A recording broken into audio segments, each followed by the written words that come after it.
Saya ini guru PAUD.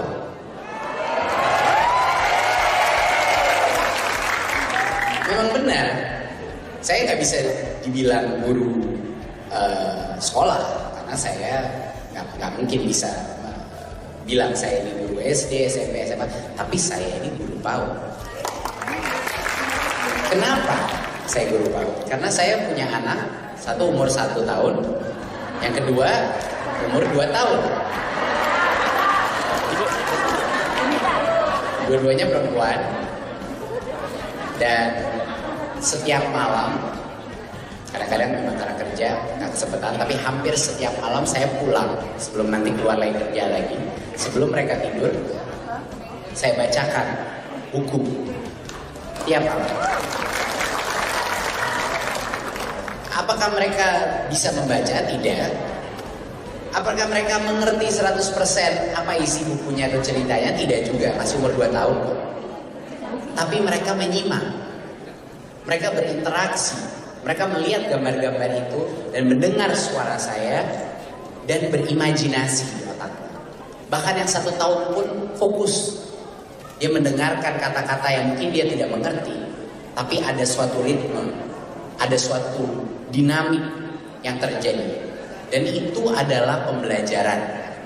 Itu yang terjadi pada saat bukan hanya guru PAUD, tapi orang tua pun berpartisipasi dalam pendidikan anak mereka. Benar nggak, Bu? Dari dulu saya suka bingung, kenapa banyak sekali orang tua merasa bahwa pendidikan itu adalah tanggung jawabnya sekolah maupun guru saja. Ini tidak benar. Orang tua adalah guru pertama. Nah, menurut saya, dari semua jenjang guru, yang paling berjuang untuk melibatkan orang tua dalam pendidikan anaknya adalah guru PAUD.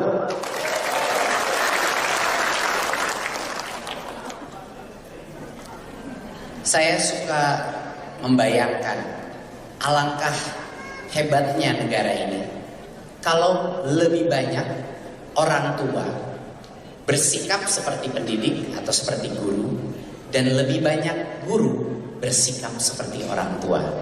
Setuju nggak? Saya ulang sekali lagi ya. Alangkah majunya Indonesia kalau lebih banyak orang tua lebih seperti guru dan lebih banyak guru seperti orang tua. Dari semua guru, siapa guru yang paling seperti orang tua? Guru PAUD.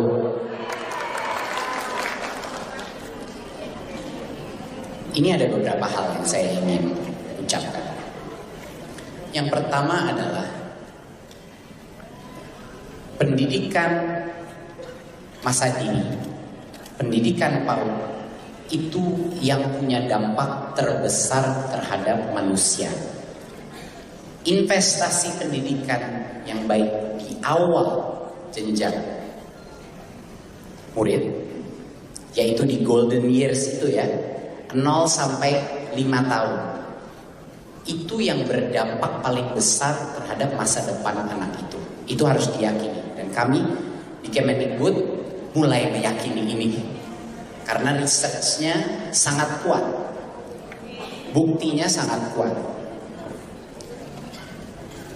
Banyak sekali hal yang ada mispersepsi di masyarakat bahwa PAUD itu hanya untuk misalnya bermain, PAUD itu hanya tempat titipan. Ada juga grup yang mengira bahwa PAUD itu harusnya fokusnya hanya calistung saja, dan itulah yang terpenting. Tapi kenyataannya PAUD itu adalah tempat di mana pendidikan karakter anak itu dimulai. Itu adalah yang terpenting, karena pendidikan karakter dan kemampuan kognitif itu tidak bisa dipisahkan, Ibu-ibu. Tidak bisa dipisahkan. Kalau anak itu dibentuk dengan disiplin yang baik, dengan etika yang baik, dengan moralitas yang baik, dengan kemampuan kerukunan dengan sesama murid, dengan guru dan orang dewasa, dia bisa mempelajari semua hal di masa depannya. Satu hal yang saya tekankan, menurut saya harus lebih banyak guru-guru SD, guru-guru SMP, dan guru-guru SMA, bahkan dosen harus sering-sering datang ke PAUD.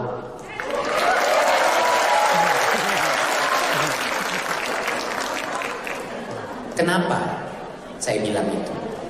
Aneh kok, kenapa PAUD? Karena menurut saya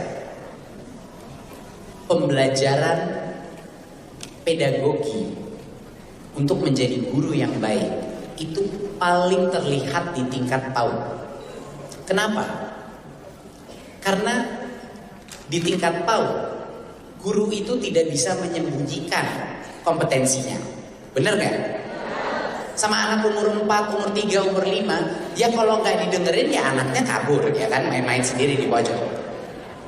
Kemampuan mengengage, kemampuan berinteraksi kepada anak PAUD itu suatu hal yang luar biasa sulitnya dan kompleksnya. Dan tantangan yang luar biasa itu dilaksanakan sama guru-guru PAUD senusantara Indonesia tiap hari, tapi disebut itu adalah tugas yang lebih mudah daripada guru-guru jenjang tinggi, dan itu tidak benar. Menurut saya itu yang tersulit malah menjadi guru PAUD. Lalu saya bilang kenapa mereka harus belajar dan masuk ke dalam kelas PAUD? Karena menurut saya banyak ilmu-ilmu dari guru PAUD yang hilang pada saat guru itu mengajar anak-anak yang sudah lebih dewasa. Banyak hubungan kebatinan yang sudah tidak lagi dilanjutkan pada saat anak itu sudah lebih tua. Hubungan kebatinan, konsep bermain tiba-tiba hilang di jenjang berikutnya. Kenapa?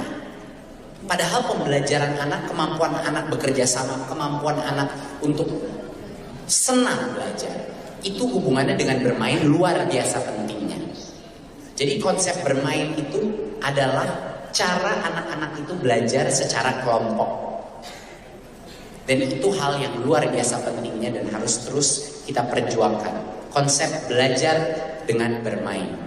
Dan itu siapa lagi yang memperjuangkan selama ini? Ya guru PAUD.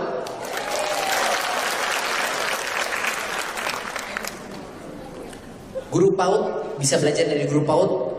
Hal kedua yang bisa kita pelajari dari guru-guru PAUD terbaik adalah bagaimana melibatkan orang tua dalam pembelajaran siswa.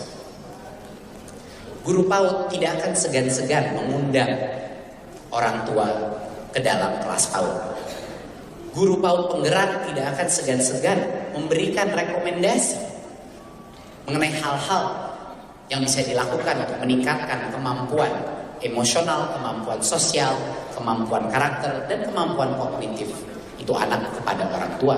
Banyak sekali guru PAUD gak malu-malu melakukan itu, dan itu harus segera dilakukan semua guru, guru SD, guru SMP, dan guru SMA. Mohon itu bisa dipelajari juga dari guru PAUD. Kenapa itu penting? Karena pendidikan adalah tanggung jawab kita semua, tanggung jawab orang tua, tanggung jawab guru, tanggung jawab murid, dan tanggung jawab pemerintah dan masyarakat. Itu hal yang sangat penting. Gak bisa semuanya dilempar kepada satu instansi saja. Gak bisa dilempar kepada satu kementerian saja. Semua harus berkroyok untuk menjadikan konsep Merdeka Belajar dan SD Unggul senusantara. Untuk yang terakhir, yang menurut saya sangat penting untuk dipelajari dari guru PAUD. Guru PAUD itu mau nggak mau harus menciptakan ekosistem atau situasi di mana anak itu berkembang secara holistik. Bukan hanya kognitif tapi karakter. Bukan hanya intelektual, tapi juga fisik. Bukan hanya belajar sendiri, tapi belajar berkolaborasi. Bukan hanya baca-baca buku, tapi juga bermain. Konsep holistik ini yang sebenarnya di kementerian sekarang sangat cocok dengan paradigma Merdeka Belajar kita. Tapi tentunya itu tidak bisa hanya diperdekakan saja. Saya tahu bahwa semua guru PAUD sekarang ini kesusahan. Saya tahu bahwa itu ada kesulitan. Saya tahu dari sisi status, dari sisi pembiayaan, dan berbagai macam aspek ada kesulitan-kesulitan, dan itu sudah disadari.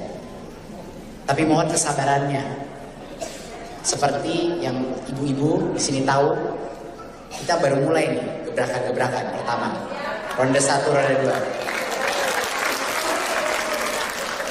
Kalau kebanyakan gebrakan juga nanti mungkin saya akan dipelan-pelankan. Jadi yang mohon waktu gebrakan ini mohon ada kesabaran dari guru-guru PAUD. Tapi ya pastikan bahwa di Kementerian Pendidikan dan Kebudayaan ada keyakinan bahwa sebenarnya dampak terbesar adalah intervensi yang paling dini. Itu adalah dampak terbesar pada masa depan kita. Walaupun hasilnya pasti akan dirasakan baru 10-15 tahun ke depan. Terima kasih ibu-ibu guru PAUD untuk perjuangan Anda. Mohon berikan pelajaran dan inspirasi para guru-guru di jenjang yang lebih tinggi.